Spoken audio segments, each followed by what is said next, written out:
Not all of us have the writing ability to write down a Stephen King-esque novel or a John le Carre type thriller or a Jason Bourne type adventure.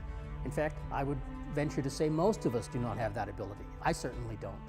Having that opportunity to sit down and play and socialize and interact in a casual environment with your friends and your family and even strangers, that's something we don't get enough of.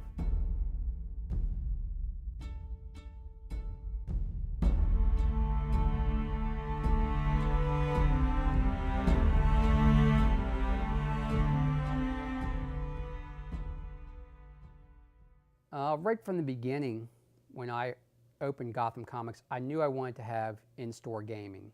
Getting people into the store is always the first step in making a sale. It also makes for a much more fun and lively environment. Really heavy tankers. There are a whole bunch of different types of games I offer here at Gotham Comics. There's board games, collectible card games, miniature games, and role-playing games. Tabletop role-playing is a cross between a choose-your-own-adventure book and acting, like in a play or a movie. We are prisoners. We are trying to do this without drawing blood. I do not attack, and I do take total It's offense. a creative outlet that allows me to tell a good story and experience a good story. So it's like being the author and the reader at the same time when you're playing a good role-playing game. And I'm going to inform him that we are trying to help them as much as possible and not get our butts kicked. It's a fantasy game. You're basically playing on paper. You have dice, an objective, and your character, which is somebody you have already designed and written up to play in whatever particular world you're in. A game master, a dungeon master, or a storyteller are all the ones responsible for keeping the story going, giving players, people to talk to. You have to populate an entire world with people for them to interact with. If they want to go shopping, you have to be the shopkeeper. When they go to get into a fight, you have to be whatever it is they're fighting. You're basically the world. In the game that we're playing now, it's a pirate-themed game. My character is named Cestus. He's a combination of a warrior and a wizard. And use my arcane pool to enchant my sword to +1.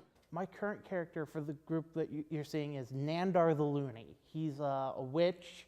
He heals people. He has a patron who he's named Jub Jub, which is also the name of his familiar. Alex, he's playing a diviner, which is a wizard actually, who focuses on seeing the future and knowing where stuff is. So he tends to roll lots of dice and pick the better results. Becky plays a sorceress. They're kind of like a wizard. They don't know as many spells, but they can cast more spells a day. There's Jonathan, who is a barbarian, I believe. So he gets angry and does stuff when he's angry, like bites people.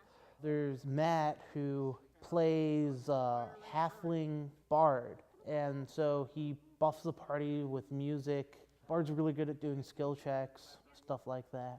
And for the past several rounds of adventures, we've slowly gotten to know what it's like to live on board a pirate ship, made friends with some of the crew members, and with any luck, we're about to stage a mutiny.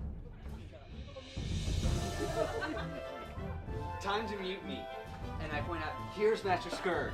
Attack. Okay, this one, and this one all hit. Oh god. Ooh. Draw my club and hit Master Scourge. Okay, I cast Vanish. And I'm going to start inspiring courage. Yes! 5 points. Woo! I got a question for you. Does this hurt? Jerk. Move me in, take a 5-foot step. Drop the club, move action, draw the dagger, standard action, swipe. Move away. Run. 6. I think you're poisoned. I do too. It'll be less. 15 hit you? Yes. You take 3 points of non-lethal damage. Still 1 hit point left. I'm gonna bite him. Can I bite him from the ground? I'm gonna bite him from the ground.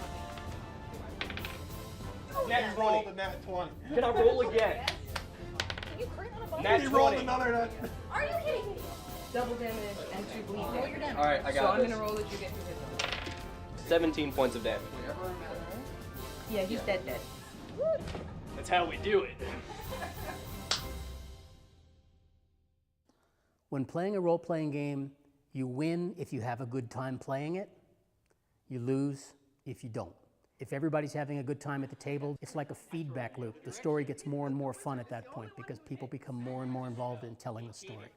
It feels good to pretend that you're something like powerful and that you actually like do stuff that you wouldn't be able to do in real life. I could be something completely different. I mean, I don't really have magical abilities, or I'm not the sneakiest person in the world. So it allows me to do, use my imagination to do something I normally can't. Mainly, I play to get out of reality for a while. I mean, there are things my characters can do that, honestly, I could never do in my lifetime. It's a nice escape from reality. I get to go for a little while, not be myself, put myself in someone else's shoes and enjoy it. They're all my friends, and we've been friends for many years, and it's sometimes hard to see your friends on a regular basis. We all know that we have that 2-hour slot on Monday nights at Gotham Comics set aside where we can get together and play. And sometimes the social aspect of the gathering dominates over the game-playing aspect of the gathering, and it's not unusual for us to spend a 2-hour session playing the game and actually get very little done. We spend half the time telling bad puns, making Monty Python quotes, and talking about things that have nothing to do with the game. So it's a fun game to play, and it's also a good excuse to get together with your friends. And I don't get to do that often enough.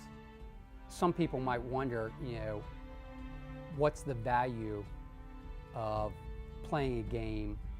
There are tons of lessons to be learned from playing games.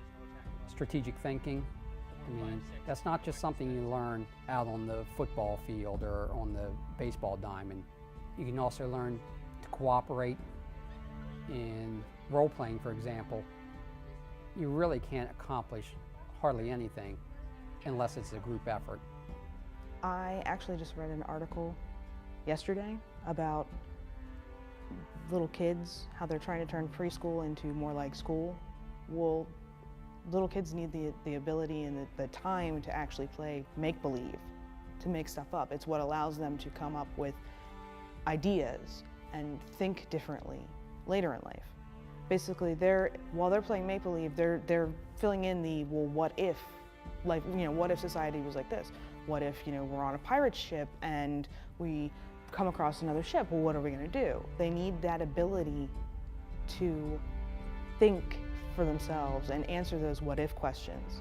Without it, we wouldn't have most of the things we have. If you use your imagination, we wouldn't have airplanes, we wouldn't have cell phones, we wouldn't have computers, we wouldn't have video cameras. It's necessary for human development.